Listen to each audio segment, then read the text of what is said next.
સ્વીકાર, જે વસ્તુ આપણા હાથમાં નથી એનો આપણે સ્વીકાર કરતા શીખવું પડશે.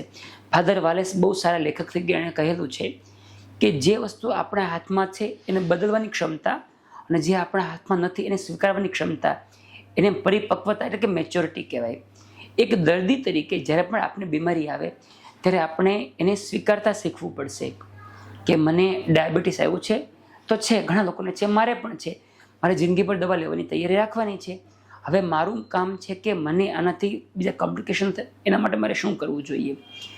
રોગને આવ્યા પછી સ્વીકાર કરવો બહુ જરૂરી છે. જે દર્દી પોતાના રોગને સ્વીકારી નથી શકતા એવા કેસમાં નિદાન ઘણીવાર બહુ મોડું થતું હોય છે. અમે જોઈએ ઘણીવાર અમે કોઈ પેશન્ટને કહીએ કે તમારા લક્ષણોમાં અમને શંકા જાય છે કે અંતર્ગત ગાંઠ હોઈ શકે, તમે રિપોર્ટ કરાવો. તો દર્દી ડરીને રિપોર્ટ નથી કરાવતા કે નહીં મારે કેન્સર આવશે તો મારે રિપોર્ટ નથી કરાવવા. તો નેગેટિવ માનસિકતા છે.